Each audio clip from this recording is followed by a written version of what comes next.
नमस्कार। आज हम रैबिट एमक्यू पर थोड़ी गहराई से बात करेंगे। हमारे पास कुछ नोट्स हैं, रैबिट एमक्यू, खूबियां और कमियां।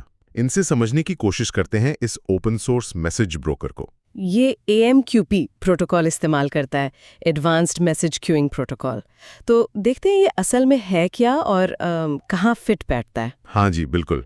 देखिए, सीधा सीधा कहें तो इसका मुख्य काम है मैसेज लेना एक सिस्टम से, जिसे प्रोड्यूसर कहते हैं, फिर उसे एक कतार में मतलब क्यू में सुरक्षित रखना और फिर भरोसे के साथ दूसरे सिस्टम यानी कंज्यूमर तक पहुंचाना। अच्छा। ये बहुत कम आता है एसिंक्रोनस कम्युनिकेशन के लिए, मतलब सिस्टम एक दूसरे का इंतजार ना करें, माइक्रो सर्विसेज को अलग रखने, डीकपल्ड रखने में और बड़े स्केलेबल सिस्टम बनाने में। ठीक है, तो सबसे पहले नोट्स में इसकी रिलायबिलिटी मतलब भरोसेमंदी की बात है।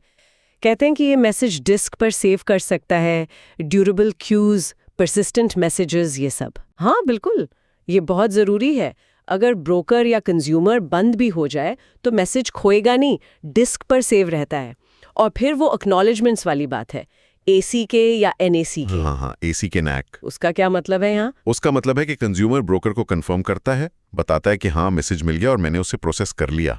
ये हुआ AC के। या फिर नहीं कर पाया, कोई दिक्कत हुई, ये हुआ NAC के। अगर AC के नहीं मिलता, मान लीजिए कंज्यूमर क्रैश हो गया, तो रैबिट MQ को पता चल जाता है। वो मैसेज को दोबारा क्यू में डाल देगा या किसी और कंज्यूमर को भेज देगा। अच्छा, समझ गया। मतलब मैसेज लॉस नहीं होगा, जैसे वो ऑर्डर प्रोसेसिंग वाला उदाहरण था नोट्स में। हाँ बिल्कुल, पेमेंट सिस्टम अगर कुछ देर के लिए बंद भी हो जाए, ऑर्डर गायब नहीं होगा। ये तो काफी महत्वपूर्ण है। लेकिन इतने सारे मैसेज, क्या वो सही जगह पहुंचते हैं? मान लीजिए कई तरह के मैसेज हैं, कई कंज्यूमर हैं। हाँ, और यहीं इसका जो फ्लेक्सिबल राउटिंग सिस्टम है वो बहुत काम का है। इसमें एक्सचेंजेस होते हैं, direct, topic, fan out, headers, कई तरह के। एक्सचेंज, ये क्या होते हैं? आप इन्हें पोस्ट ऑफिस के अलग अलग काउंटर समझ सकती हैं। प्रोड्यूसर मैसेज एक्सचेंज को भेजता है, फिर एक्सचेंज तय करता है कि ये मैसेज किस किस क्यू में जाएगा, नियमों के आधार पर, जैसे राउटिंग की या हेडर के आधार पर। अच्छा, जैसे कोई उदाहरण? जैसे टॉपिक एक्सचेंज है, वो विषय के हिसाब से रूट कर सकता है। मान लीजिए सारे पेमेंट अपडेट वाले मैसेज अकाउंटिंग क्यू में और शिपिंग अपडेट वाले लॉजिस्टिक्स क्यू में। एक ही मैसेज कई जगह भी जा सकता है अगर जरूरत हो, फैन आउट एक्सचेंज से। ये तो काफी स्मार्ट तरीका है मैसेज ऑर्गेनाइज करने का। लेकिन अगर रैबिट MQ जिस सर्वर पे चल रहा है वही डाउन हो जाए तो फिर तो मैसेज रुकेगा ना? अच्छा सवाल है। इसके लिए भी इंतजाम है, क्लस्टरिंग और हाई अवेलेबिलिटी, HA कहते हैं जिसे। इसमें एक फीचर होता है मिरर्ड क्यूज। मिरर्ड क्यूज, हाँ।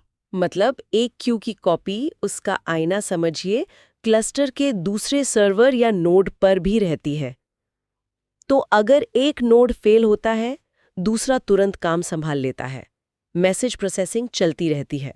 ओके। जैसे बैकअप तैयार रहता है हमेशा। हाँ, जैसे शहर में कई पोस्ट ऑफिस, एक बंद तो दूसरा खुला है। सुनने में तो ये बहुत मजबूत लग रहा है। भरोसेमंद, लचीला, रूटिंग, फेलियर से बचाव, और भी कुछ है इसमें। हाँ, इसका प्लगइन सिस्टम भी काफी अच्छा है। बहुत सारी फंक्शनैलिटी प्लगइन्स के जरिए जोड़ी जा सकती है, जैसे MQTT प्रोटोकॉल का सपोर्ट। IoT डिवाइसेस के लिए यह बहुत काम आता है। MQTT हल्का प्रोटोकॉल है, डिवाइसेस से मैसेज लेने देने के लिए बढ़िया है। अच्छा, IoT के लिए भी। और एक और चीज है पब्लिशर कन्फर्म्स। इससे मैसेज भेजने वाले मतलब प्रोड्यूसर को कंफर्मेशन मिल जाता है कि ब्रोकर ने मैसेज रिसीव कर लिया है।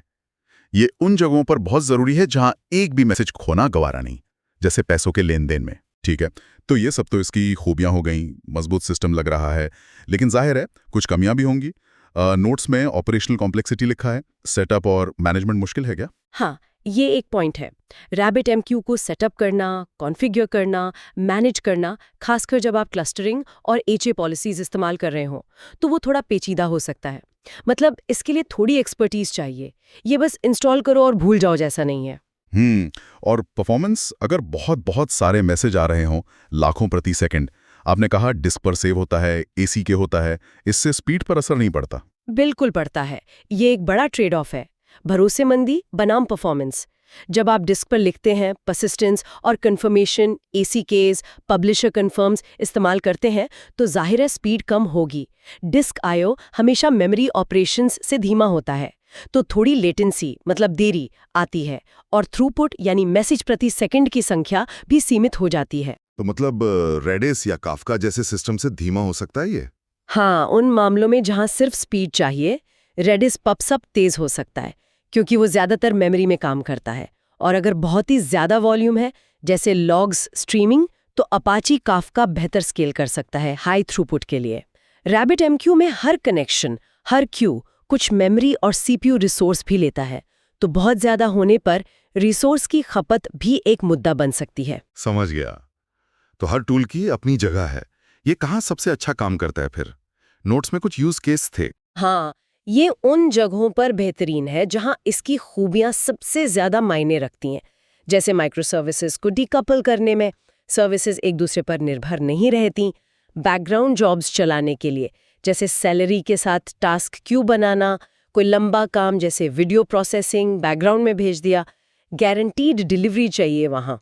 इवेंट ड्रिवन आर्किटेक्चर में एक सिस्टम में कुछ हुआ तो उसका इवेंट दूसरे सिस्टम तक पहुंचाना, IoT मैसेजिंग जैसा मैंने कहा MQTT प्लगइन के साथ, और डेटा सेंटर्स के बीच भी मैसेज फ्लो मैनेज करने के लिए फेडरेशन प्लगइन है। तो निचोड़ ये है कि अगर आपको पक्की डिलीवरी चाहिए, कॉम्प्लेक्स रूटिंग की ज़रूरत है, अलग-अलग प्रोटोकॉल का सपोर्ट चाहिए, तो RabbitMQ एक बहुत सॉलिड, मजबूत ऑप्शन है। बिल्कुल सही। ये टास्क क्यू और इवेंट ड्रिवन सिस्टम्स के लिए एक भरोसेमंद वर्कहॉर्स है। लेकिन हाँ, अगर सिर्फ अल्ट्रा हाई स्पीड चाहिए या लेटेंसी बहुत कम रखनी है और थोड़ा बहुत मैसेज लॉस चलेगा, तो RabbitMQ देख सकते हैं। और बहुत बड़े डेटा वॉल्यूम स्ट्रीमिंग के लिए शायद अपाचे काफका बेहतर फिट हो।